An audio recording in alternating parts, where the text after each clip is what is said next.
واللہ ما طلعت شمس ولا غربت الا وانت فی قلبی.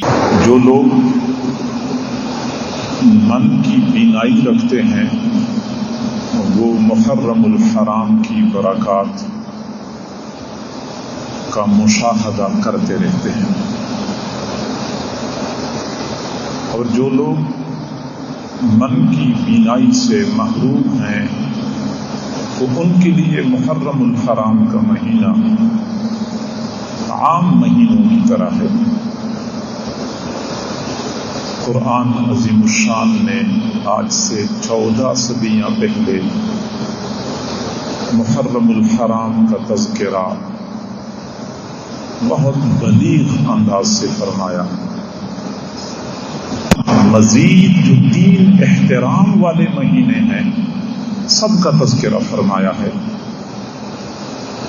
اور یہ مہینہ حضور صلی اللہ علیہ وسلم کی رسالت اور بعثت سے پہلے عرب معاشرے میں حرمت کی نظر سے، احترام کی نظر سے دیکھا جاتا تھا. بلکہ اگر میں یہ کہوں تو غلط نہیں ہوگا کہ حضرت ابراہیم علیہ السلام کی ملت میں یہ مہینہ احترام والا تصور ہوتا تھا. اس وقت سے یہ مہینہ احترام والا ہے. اور جیسے میں نے پچھلے جمعے پہ گزارش کی تھی کہ کوئی وقت، کوئی مہینہ دوسرے مہینوں سے برتر اور افضل اس لیے ہوتا ہے کہ اس مہینے میں اللہ کی جانب سے خاص رحمتوں کا نزول ہوتا ہے. تو وہ مہینہ جو انسانیت کے لیے رحمت کا پیغام لے کے آیا ہے، دین سے دوری ہماری ناسمجھی کی وجہ سے وہی مہینہ ہمارے لیے زحمت بنا ہوا ہے.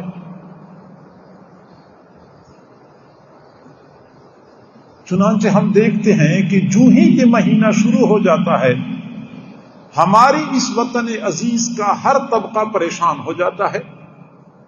حکومت والے پریشان ہو جاتے ہیں کہ پتہ نہیں ہم امن و امان کو قائم کرنے میں کامیاب ہوں گے یا نہیں ہوں گے. حکومتی ادارے، حکومتی کارندے متحرک ہو جاتے ہیں، ان کی ڈیوٹیاں بڑھ جاتی ہیں. ہر چوک چوراہے پہ گرمی سردی بارش میں ہمیں حکومتی کارندے کھڑے اور مستعد نظر آتے ہیں. اب ان بیچاروں نے محرم الحرام کی رحمت میں سے کیا حصہ پانا تھا، ان کے لیے تو یہ مہینہ زحمت کا بن گیا. کاروباری طبقہ پریشان کہ محرم الحرام میں سیل نہیں ہوتی، سودے نہیں ہوتے، اور قرضوں کی ادائیگی کے لیے لوگ پریشان ہو جاتے ہیں. چند دن پہلے کی بات ہے، ہمارے ایک دوست نے کہا کہ دعا کریں حضرت محرم میں چند دن باقی ہیں، میرا 1 لاکھ ہے، بک جائے، میں نے قرضہ ادا کرنا ہے، محرم سے پہلے پہلے بک جائے. میں نے کہا یہ پہلے پہلے والی قید کیوں لگاتے ہیں؟ کہتے ہیں محرم میں پھر نہیں بکتا، محرم میں لوگ سودے نہیں کرتے. تو کاروباری طبقہ پریشان، دیندار طبقہ اس لیے پریشان ہوتا ہے کہ ان کو اپنی جانوں کی فکر ہوتی ہے. ایسے لوگ مشتعل ہو جاتے ہیں کہ لوگوں کی جانیں خطرے میں پڑ جاتی ہیں.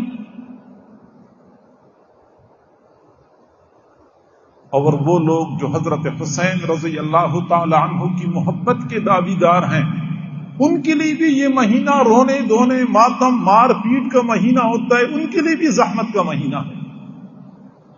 تو میں یہ کہنے میں حق بجانب ہوں کہ یہ رحمت کا مہینہ، دین سے دوری ہماری ناسمجھی کی وجہ سے ہمارے لیے زحمت کا مہینہ بنا ہوا ہے.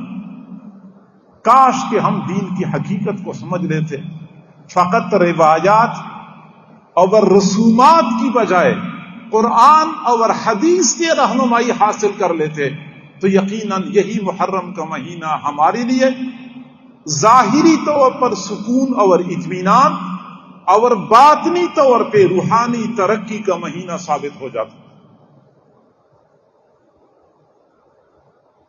چونکہ یہ مہینہ باقی مہینوں سے افضل ہے. اس کا معنی یہ ہے کہ اس مہینے میں بندہ جب عمل کرتا ہے نیک تو اس کا ثواب باقی مہینوں کی کے اعمال کی بنسبت زیادہ ہوتا ہے.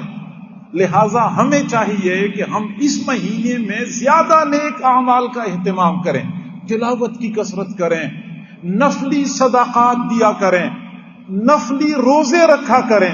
حضور صلی اللہ علیہ وسلم نے فرمایا محرم الحرام کا ایک روزہ باقی دنوں کے 30 روزوں کے برابر ہوتا ہے.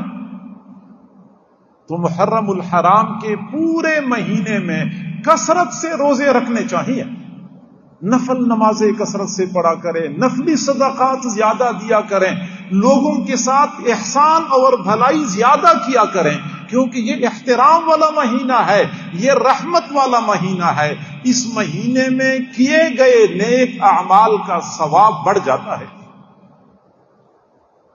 اور پھر خاص طور پہ 10 محرم کا روزہ زیادہ اہتمام سے رکھنا چاہیے. حضور صلی اللہ علیہ وسلم نے فرمایا کہ میں امید کرتا ہوں کہ یہ ایک روزہ پورے 1 سال کے گناہوں کی تلافی کا ذریعہ بن جائے گا. میرے بھائیوں، ہم میں سے ہر بندہ گناہگار ہے، ہر بندہ یہ چاہتا ہے کہ میرے گناہ معاف ہو جائیں. تو یہ کتنا سستا سودا ہے کہ ایک دن کے روزی کی بدولت پورے سال کے گناہ مٹ جائیں گے. لیکن حضور صلی اللہ علیہ وسلم کی تعلیم ہمیں ایک اور بات کی طرف متوجہ کر رہی ہے. آپ نے فرمایا کہ میں 10 محرم کا روزہ رکھتا ہوں اور یہود بھی 10 محرم کا روزہ رکھتے ہیں، چونکہ یہ وہ دن ہے کہ حضرت موسیٰ علیہ السلام اور ان کی قوم کو فرعون کے مظالم سے نجات ملی. فرعون اپنے لاؤ لشکر سمیت غرق ہو گیا، تو یہود شکرانے کے طور پہ اس دن کا روزہ رکھتے تھے. تو حضور نے فرمایا کہ وہ بھی روزہ رکھتے ہیں، میں بھی 10 محرم کا روزہ رکھتا ہوں، تو یہ تو میری یہود کے ساتھ مشابہت ہو گئی. اور یہ مشابہت تو پسندیدہ نہیں ہے. تو اگلی مرتبہ اگر مجھے موقع ملا تو میں 10 محرم کے ساتھ 9 محرم کا روزہ ملاؤں گا، تاکہ یہود کے ساتھ مشابہت باقی نہ رہے. اب حضور کا یہ عمل اور آپ کا یہ فرمان ہمیں ایک اور بہت بڑی حقیقت کی طرف متوجہ کر رہا ہے کہ حضور صلی اللہ علیہ وسلم یہود اور نصارہ کی مشابہت اختیار کرنے سے کس قدر بچا کرتے تھے. کہ میں چونکہ 10 محرم کا روزہ رکھتا ہوں، یہود بھی رکھتے ہیں، تو یہ ظاہری مشابہت مجھے پسند نہیں ہے، میں اگلی مرتبہ 9 محرم کا روزہ ساتھ ملاؤں گا. حضور صلی اللہ علیہ وسلم کا نام لینے والے، آپ صلی اللہ علیہ وسلم کے ساتھ عشق و محبت کے دعوے کرنے والے، اور آپ صلی اللہ علیہ وسلم کی حرمت اور ناموس کی خاطر اپنی جان کی قربانی پیش کرنے والے، ذرا اپنی زندگیوں پہ نظر ڈالیں کہ ہم اپنے طور طریقوں میں، شب و روز کے اعمال اور امور میں، نشست و برخاست میں، شادی غمی میں، تمام تر رسوم اور رواج میں کس قدر یہود اور نصارہ کی مشابہت اختیار کر رہے ہیں، جبکہ حضور صلی اللہ علیہ وسلم تو حد درجے کا اجتناب فرماتے تھے. تو ایک تو ہم 10 محرم کا روزہ رکھیں، اس کے ساتھ 9 محرم کا روزہ ملائیں، نہ ملا سکے تو 11 محرم کا روزہ ملائیں. اور اگلا عمل یہ کہ 10 محرم کو اپنے اہل و عیال پر رزق اور کھانے پینے کے حوالے سے اپنی استطاعت کے مطابق فراخی کریں.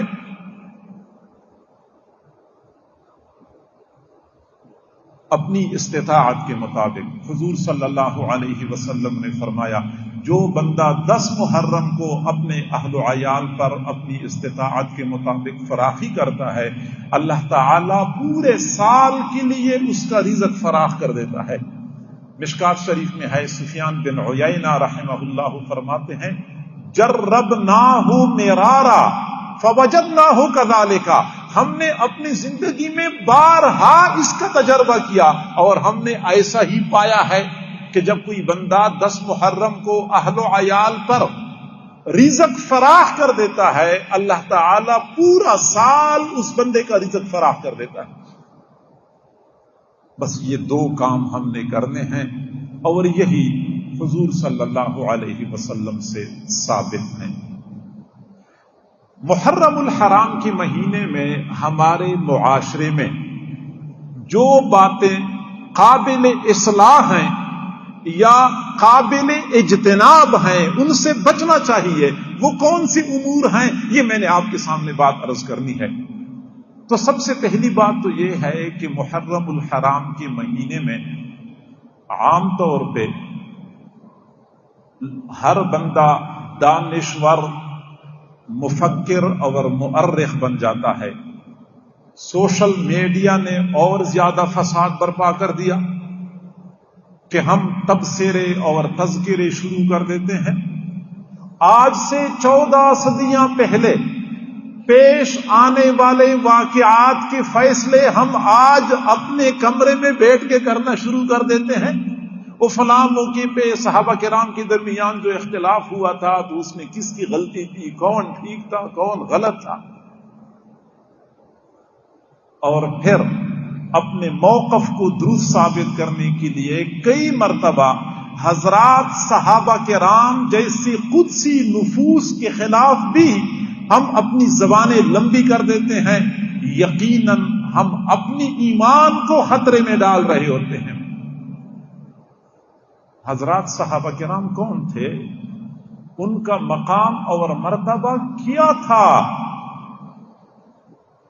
تو سمجھ لیں کہ صحابہ کرام وہ مقدس شخصیات تھی جن کو اللہ رب العزت نے اپنے محبوب صلی اللہ علیہ وسلم کی صحبت کے لیے اور شاگردی کے لیے چن لیا تھا۔ حضور صلی اللہ علیہ وسلم نے فرمایا، ان اللہ اختارنی واختار لی اصحابی، اللہ نے مجھے چن لیا ہے، میرے لیے میرے صحابہ کو چن لیا ہے۔ مقصد یہ ہے کہ حضرات صحابہ کرام اتفاقی طور پہ حضور صلی اللہ علیہ وسلم کے ارد گرد جمع نہیں ہو چکے تھے۔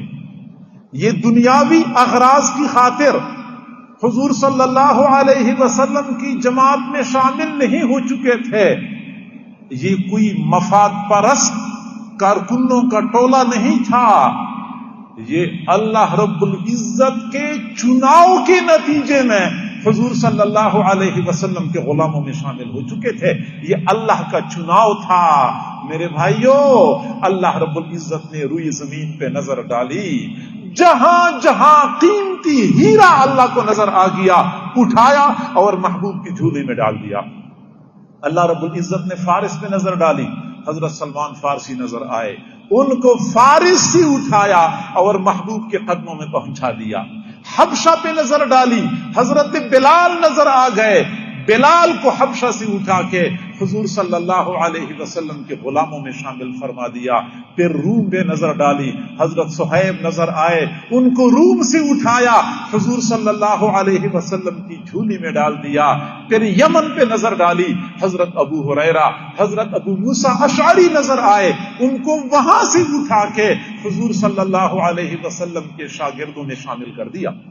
تو یہ خود بخود جمع نہیں ہو چکے تھے، یہ کوئی اتفاقی طور پہ اکٹھے نہیں ہو چکے تھے، یہ اپنی دنیاوی اغراض کے لیے بھی شامل نہیں ہو چکے تھے۔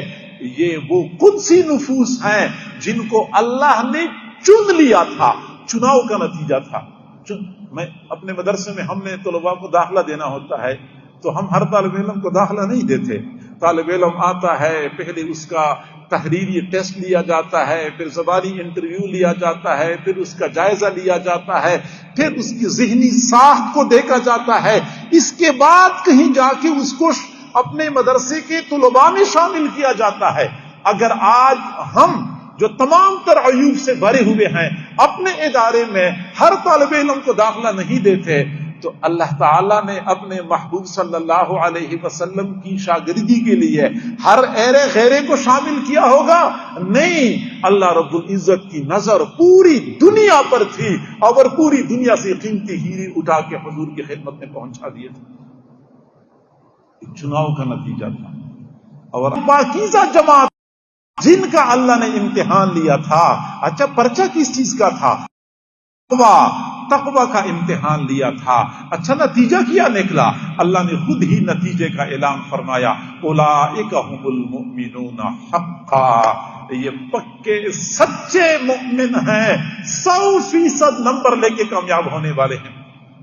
مدرسے میں 500 طلباء پڑھ رہے ہیں، جو کتابوں کا شعبہ ہے ہمارے ہاں، حفظ کے علاوہ ہیں، تو استاد کہتے ہیں کہ بس ہر کلاس میں اگر 20 طالب علم قابل ہیں تو 10-15 طالب علم نالائق ہوتے ہیں۔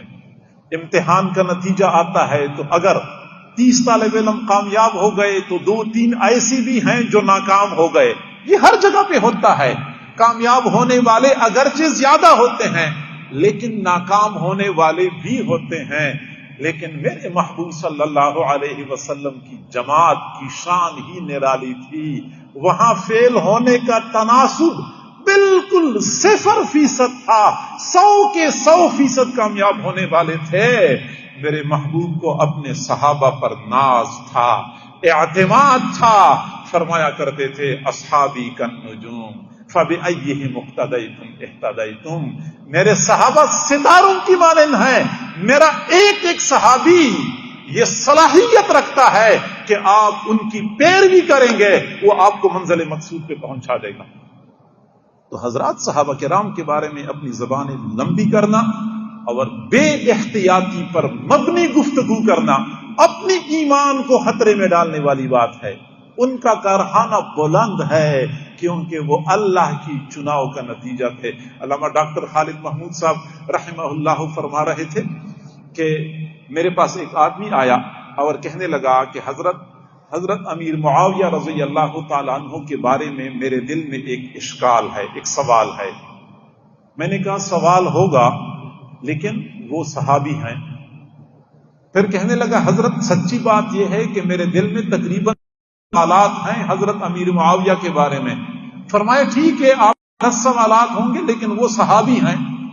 پھر کہنے لگے حضرت میں آپ کو بتاؤں، مختلف کی تحقیقات کی روشنی میں تقریباً 50 سوالات میرے ذہن میں ہیں۔ حضرت نے پھر فرمایا 50 سوالات ہوں گے لیکن وہ صحابی ہیں۔ یہ بہت اچھا جواب تھا، بہت اچھا جواب تھا۔ حضرت کے سمجھانے کا انداز یہ تھا، مقصد یہ تھا کہ وہ صحابی ہیں، صحابہ کرام کا بلند مرتبہ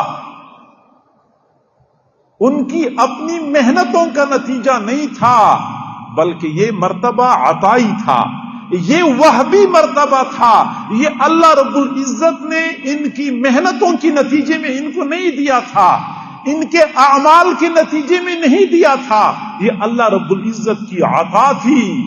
جب سلسلہ ہی اللہ کی عطا پر مبنی ہے، اللہ کی طرف سے احسان پر مبنی ہے، پھر اگر آپ کے دل و دماغ میں 1 سوال ہو، 10 سوالات ہوں، یہ 10 سوالات حضرت امیر معاویہ کے مرتبے میں قادح نہیں ہو سکتے، کیونکہ ان کا مرتبہ ان کے اپنے اعمال کا نتیجہ نہیں تھا، ان کی صلاحیت کا نتیجہ نہیں تھا، یہ اللہ کی عطا کا نتیجہ تھا۔ اور اللہ جب عطا کرتا ہے تو بندے کی کمزوریاں راستے میں رکاوٹ نہیں بن سکتی۔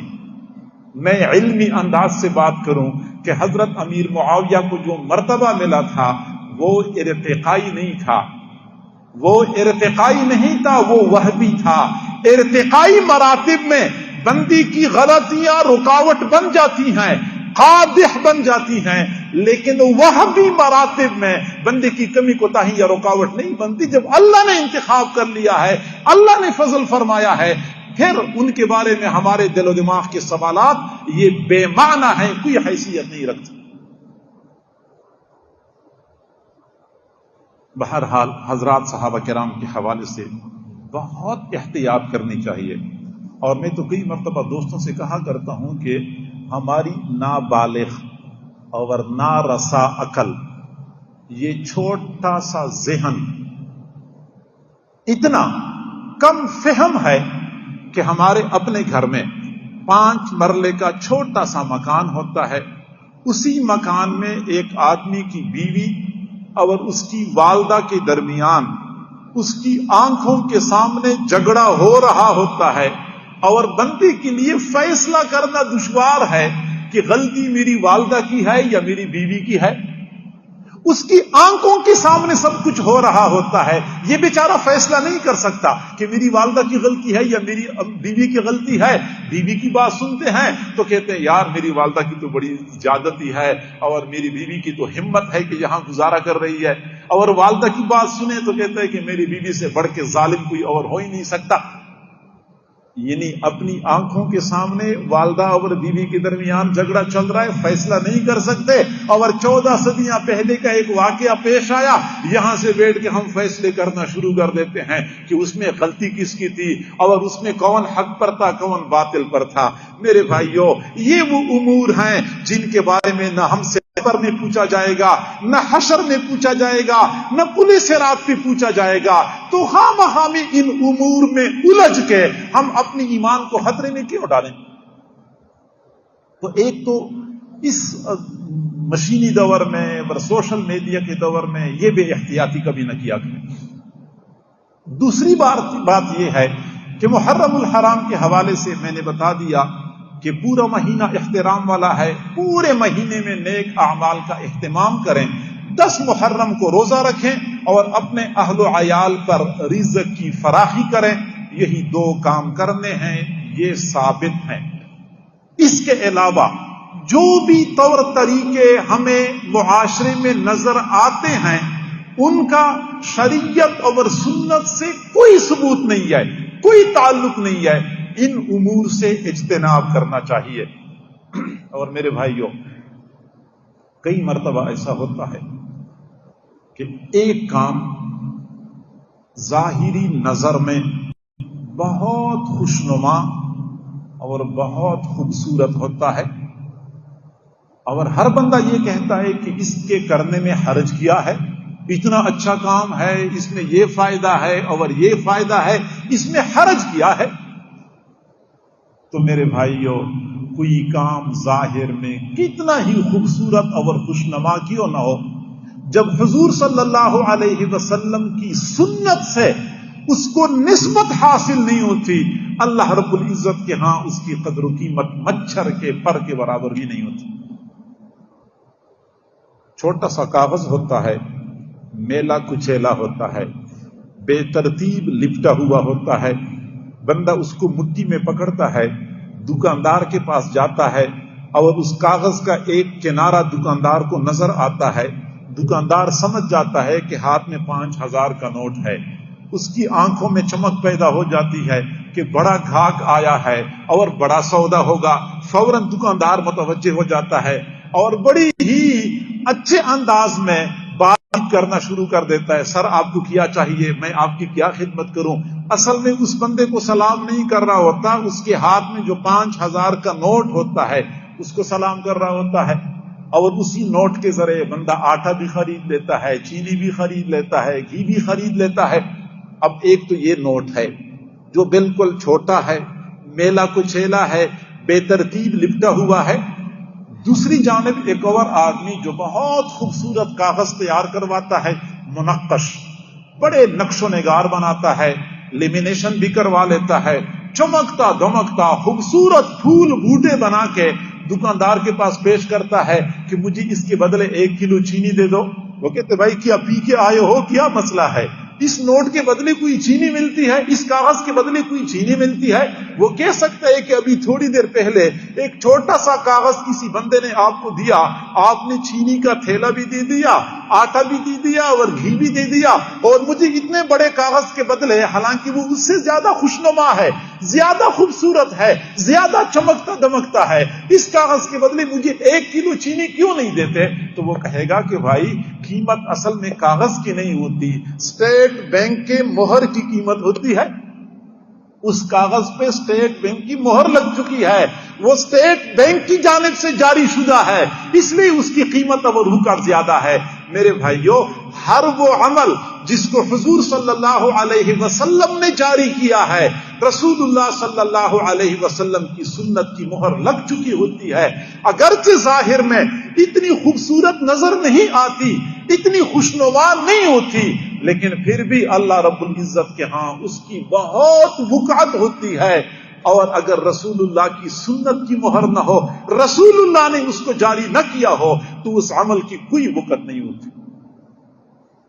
اب میں آپ کو بتاؤں کہ سنت کے مقابلے میں بدعت کا لفظ بولا جاتا ہے۔ بدعت کا معنی نئی ایجاد کردہ چیز یا نیا ایجاد کردہ عمل۔ اگر آپ یہ معلوم کرنا چاہتے ہیں کہ کون سا عمل سنت ہے، کون سا عمل بدعت ہے، تو میں آپ کو ایک آسان نشانی بتاتا ہوں۔ ہر بندہ غور فکر کر کے فرق کر سکتا ہے کہ سنت کیا ہے اور بدعت کیا ہے۔ میں آپ کو بتاؤں کہ حضور صلی اللہ علیہ وسلم کی نبوت آفاقی تھی۔ آفاقی کا معنی یہ ہے کہ دنیا کے ہر ملک، ہر قبیلے، ہر قوم کے لیے میرے محبوب کی نبوت تھی اور آج بھی ہے۔ چونکہ آپ کی نبوت آفاقی، اس لیے آپ نے جو بھی طور کی امت کو بتائے وہ سارے طور طریقے آفاقی ہیں۔ پوری دنیا میں، ہر ملک میں، ہر جگہ پہ یکساں نظر آئیں گے، ایک جیسے نظر آئیں گے، کیونکہ وہ رسول اللہ کے بتائے ہوئے طریقے ہوتے ہیں۔ رسول اللہ کی نبوت پوری دنیا کے لیے، اس لیے آپ کی تمام تر سنتیں پوری دنیا میں آپ کو یکساں نظر آئیں گی۔ لیکن بدعات، لوگ اپنے ذوق، اپنی چاہت کے مطابق ہیں، اس لیے علاقے کے لوگوں کا ذوق دوسرے علاقے کے لوگوں سے جدا ہوتا ہے۔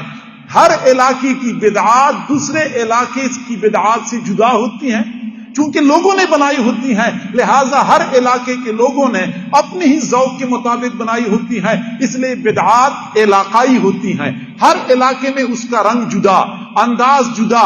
سنت آفاقی ہوتی ہے، دنیا کے ہر کونے میں یکساں اور ایک جیسی نظر آئے گی۔ 10 محرم کا روزہ سنت، لہذا آپ مشرق میں جائیں، مغرب میں جائیں، امریکہ جائیں، افریقہ جائیں، یورپ جائیں، ایشیا میں آ جائیں، ہر جگہ پہ آپ کو 10 محرم کا روزہ یکساں نظر آئے گا۔ لیکن 10 محرم کی دوسری ترتیبات انسانوں کی بنائی ہوئی ہیں، لہذا ہر علاقے کے لوگوں نے اپنے ذوق کے مطابق بنائی ہیں۔ پنجاب کی ترتیبات کچھ اور ہیں، آپ قریب سندھ میں چلے جائیں، وہاں آپ کو اور انداز سے 10 محرم کے امور نظر آئیں گے۔ آپ ہمارے علاقے خیبر پختونخوا میں چلے جائیں، وہاں اور ترتیب سے لوگ 10 محرم کا دن گزارتے ہیں۔ آپ ایران چلے جائیں تو وہاں اور ترتیب سے 10 محرم کا دن گزارا جاتا ہے۔ آپ شام اور ترکی چلے جائیں، وہاں 10 محرم کے منانے کا انداز جدا ہے۔ وجہ کیا ہے کہ یہاں کے لوگوں نے اپنی ذوق کے مطابق ایجاد کر لی بدعات، سندھ کے لوگوں نے اپنے ذوق کے مطابق ایجاد کر لی، خیبر پختونخوا کے لوگوں نے اپنے ذوق کے مطابق بدعات ایجاد کر لی۔ تو سنت اور بدعت کی پہچان یہ ہے کہ سنت آفاقی ہوتی ہے، عالمی ہوتی ہے، بدعت علاقائی ہوتی ہے۔ لہذا 10 محرم کو 2 کام کرنے سنت ہیں، 10 محرم کا روزہ اور اپنے اہل و عیال پر رزق کو فراخ کرنا۔ اس کے علاوہ جو بھی ترتیبات ہیں وہ ہماری اپنی بنائی ہوئی ہیں، اور ان سے اگر ہم اجتناب کریں گے تو فائدہ ہوگا، اگر اجتناب نہیں کریں گے تو دنیا میں بھی ہمارا نقصان ہے۔ ہم خواہ میں رسم اور روایات میں کھو جاتے ہیں اور اصل حقائق سے ہم غافل ہو جاتے ہیں۔ اور محرم الحرام کے مہینے میں اور خاص طور پہ 10 محرم کے دن کے حوالے سے کسی بندے کے ذہن میں یہ سوال اٹھ سکتا ہے کہ اللہ تعالیٰ کو اپنے محبوب سے بڑی محبت تھی۔ ظاہری بات ہے کہ محبوب سے محبت یہ مستلزم ہے کہ محبوب کے اولاد سے بھی محبت ہوگی۔ تو جب حضور صلی اللہ علیہ وسلم کی اولاد کربلا کے میدان میں کٹ رہی تھی، چھوٹے اور بڑے اور مرد اور عورتیں اپنی جانوں کے نذرانے پیش کر رہے تھے، دوسرے لوگ بے دردی کے ساتھ ان پر اپنے ظلم و ستم کی مشق کر رہے تھے، اللہ رب العزت نے اس روح فرسا واقعے کو روکا کیوں نہیں؟ حضور صلی اللہ علیہ وسلم کے ساتھ محبت، حضور صلی اللہ علیہ وسلم کے اہل بیت کے ساتھ محبت ہماری ایمان کی اساس اور بنیاد ہے۔ کربلا کا وہ روح فرسا واقعہ پیش آیا، میں کہتا ہوں کہ کاش کہ ہماری تاریخ میں وہ سیاہ دن نہ آتا، کاش کہ ہماری اسلامی تاریخ اس واقعے سے داغدار نہ ہوتی، کاش کہ حضور صلی اللہ علیہ وسلم کے آل اور اولاد کے ساتھ یہ ظلم و ستم نہ کیا جاتا۔ میں بھی کہتا ہوں، زید، عمر، بکر، ہر بندہ یہ کہتا ہے، پھر اللہ رب العزت کی کیا حکمت تھی کہ اتنا بڑا واقعہ ہماری تاریخ میں پیش آیا اور اولاد رسول کے ساتھ یہ ظلم اور ستم کیا گیا؟ اس کی پیچھے حکمت کیا تھی؟ اللہ رب العزت نے کیا مقاصد حاصل کرنے تھے؟ اب یہ بات سمجھنے کی ضرورت ہے۔ اللہ تعالی حکیم ہے، اس کا ہر کام حکمت پر مبنی ہوتا ہے۔ سب سے پہلی بات تو یہ کہ حضور صلی اللہ علیہ وسلم چاہتے تھے کہ مجھے شہادت نصیب ہو جائے۔ یہ بخاری شریف کی روایت ہے، حضور نے فرمایا، لَوَدِدْتُ أَنِّي أُقْتَلُ فِي سَبِيلِ اللَّهِ ثُمَّ أُحْيَا ثُمَّ أُقْتَلْ ثُمَّ أُحْيَا ثُمَّ أُقْتَلْ۔ میں چاہتا ہوں کہ میں اللہ کے راستے میں قتل کر دیا جاؤں، پھر زندہ کیا جاؤں، پھر قتل کیا جاؤں، پھر زندہ کیا جاؤں۔ آپ چاہتے تھے کہ مجھے شہادت کی موت نصیب ہو جائے، لیکن ممکن نہیں تھی، کیونکہ اللہ رب العزت نے فرمایا تھا، وَاللَّهُ يَعْصِمُكَ مِنَ النَّاسِ، اللہ نے آپ کو لوگوں سے بچانا ہے، لوگ آپ کی جان تک نہیں پہنچ سکیں گے۔ یہ اللہ رب العزت کا وعدہ تھا۔ اب جب اللہ نے وعدہ فرمایا تھا کہ لوگ آپ کی جان تک نہیں پہنچ سکیں گے، مقصد یہ ہے کہ لوگوں کے ہاتھوں آپ کی شہادت ممکن نہیں ہے، لیکن آپ کی چاہت تھی کہ مجھے شہادت مل جائے۔ اب دنیا کا دستور ہے کہ اولاد کے کارنامے والدین کے کھاتے میں ڈالے جاتے ہیں۔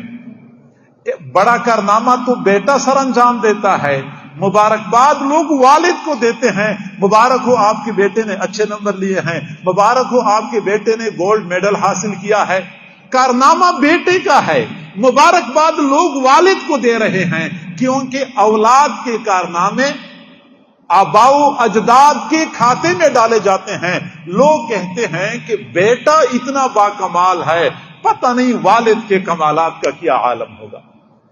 تو چونکہ حضور صلی اللہ علیہ وسلم کے لیے تو شہادت ممکن نہیں تھی، اللہ رب العزت نے آپ کی اولاد میں اتنی عظیم شہادت کے سلسلے کو رائج کر دیا۔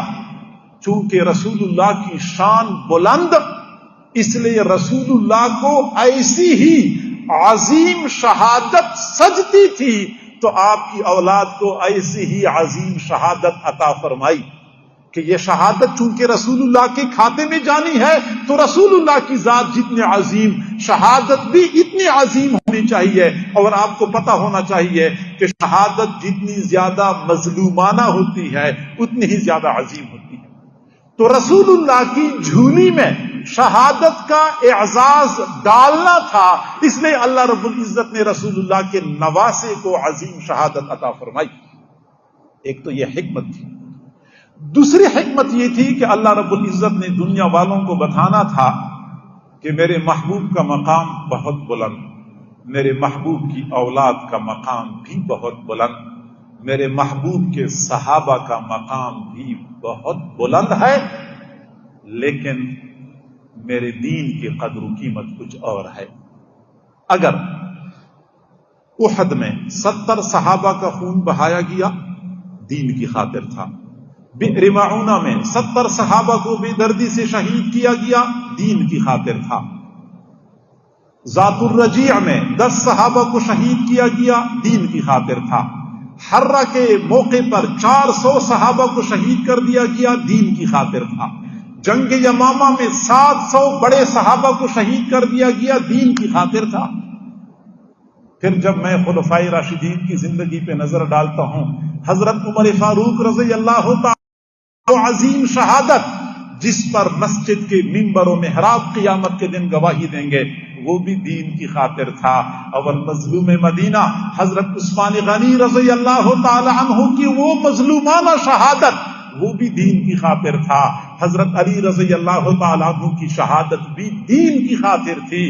اولاد الرسول کا کربلا کی وادی میں کٹ مرنا اور ان کے خون سے کربلا کی صحرا کا سیراب ہو جانا، یہ بھی دین کی خاطر تھا۔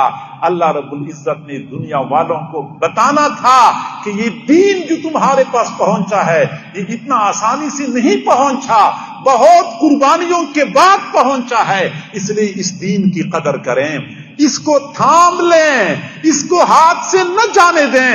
اس دین کے ہم تک پہنچنے کے لیے ہزاروں نہیں، لاکھوں نہیں، کروڑوں لوگوں کی قربانیاں شامل ہیں اس میں۔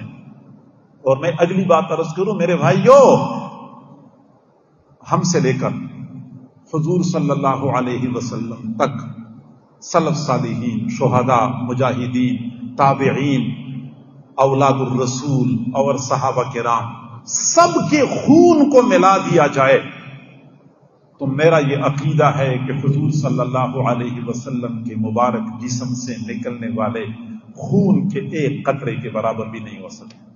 میرے محبوب کے جسم سے نکلنے والا خون قدر و قیمت میں سارے خونوں سے زیادہ ہے۔ پھر میں جب دیکھتا ہوں کہ طائف کی وادی میں جب حضور صلی اللہ علیہ وسلم کے مبارک خون سے طائف کے پتھر رنگین ہوئے تھے، وہ بھی دین کی خاطر تھا۔ اور احد کے میدان میں جب حضور صلی اللہ علیہ وسلم کے مبارک رخساروں سے، مبارک ماتھے سے نکلنے والا خون احد کے میدان میں جو جذب ہو چکا ہے، آج بھی احد کے میدان میں اسی خون کی خوشبو لوگوں کو محسوس ہو رہی ہے، یہ بھی دین کی خاطر تھا۔ اگر میرے محبوب کے دندان شہید ہوئے تھے، وہ بھی دین کی خاطر تھا۔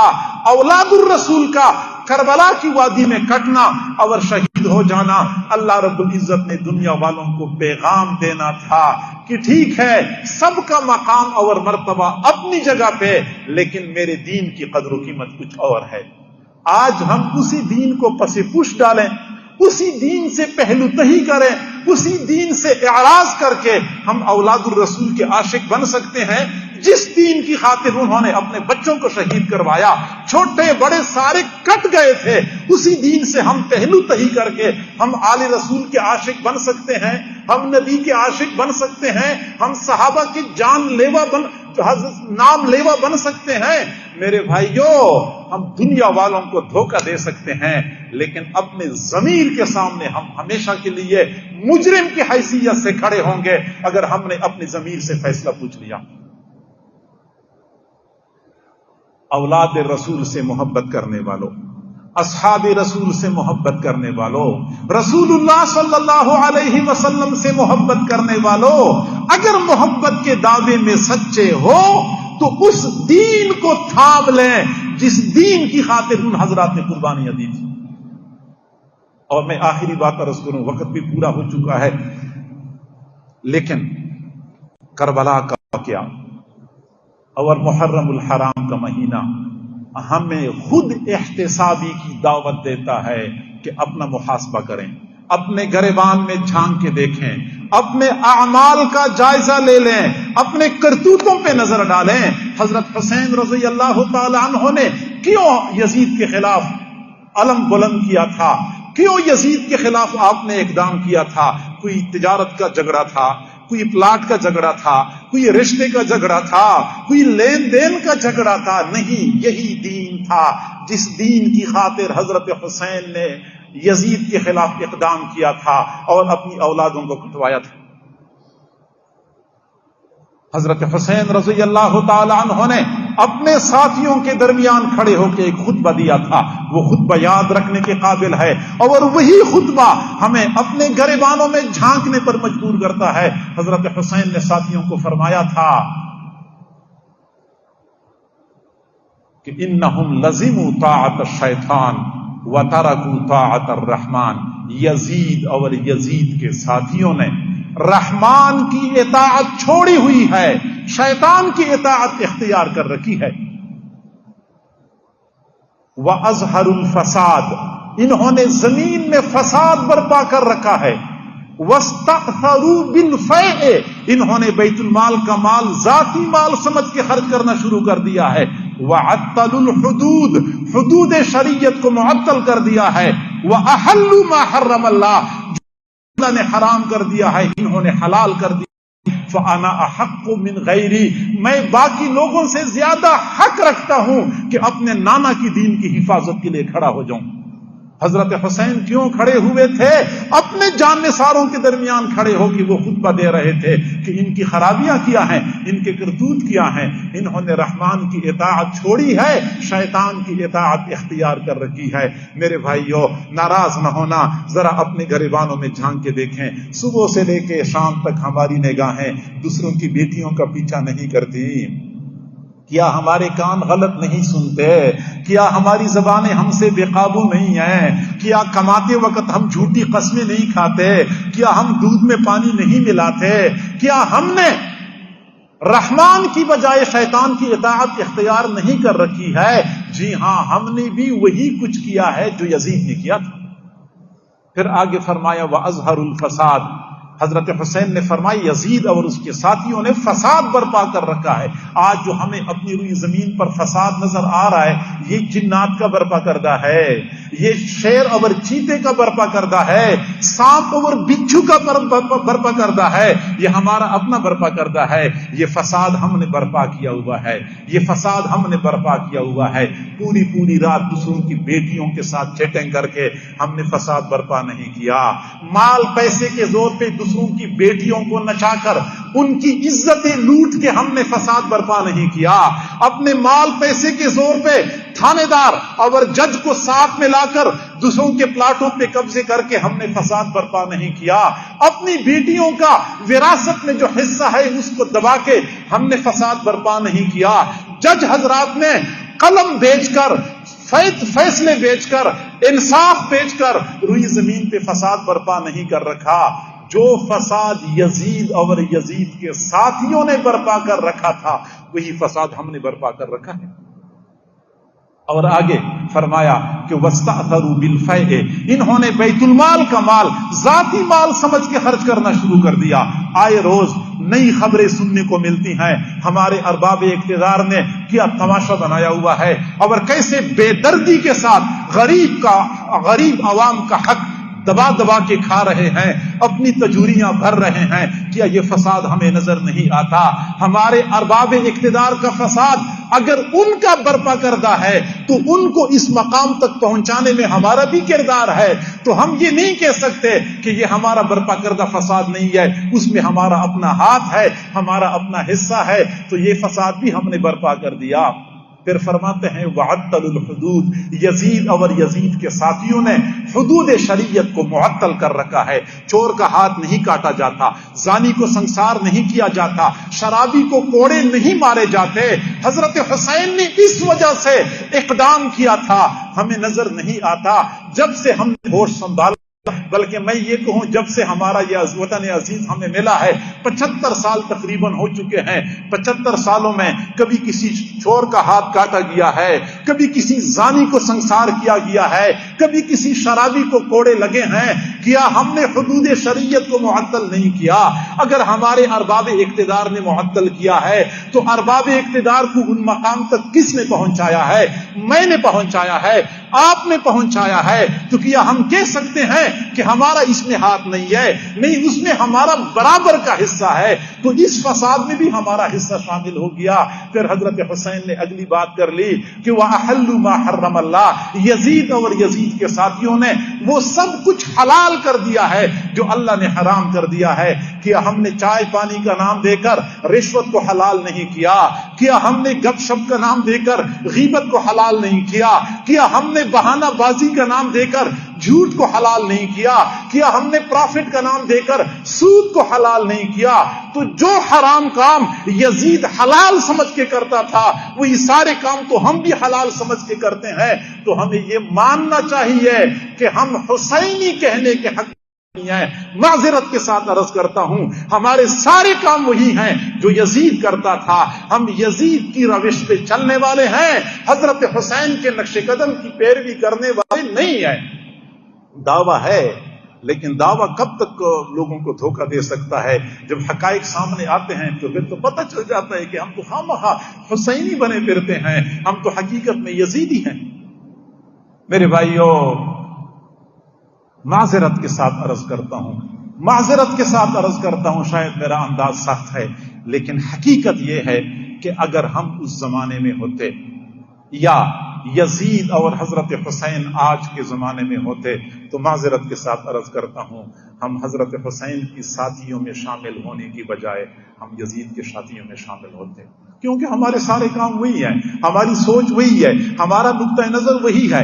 آج اگر ہم دیندار طبقے سے بیزار ہیں، کیوں بیزار ہیں؟ دیندار طبقہ وہی بات کرتا ہے جو حضرت حسین کرتے تھے. تو اگر ہم اس زمانے میں ہوتے تو شاید ہم حضرت حسین کے ساتھیوں میں نہ ہوتے، کیونکہ حضرت حسین نے تو ہمیں منع کرنا تھا کہ تم نمازیں پڑھا کرو، ہمیں کہنا تھا تم نمازیں پڑھا کرو، کیونکہ حضرت حسین نے تو کربلا کی وادی میں نیزوں کے سائے میں جب تلواروں کی جھنکار تھی، تیر برس رہے تھے، نیزے ٹھکرا رہے تھے، اس وقت بھی انہوں نے نماز نہیں چھوڑی تھی اور ہم سے نماز پڑھی نہیں جاتی.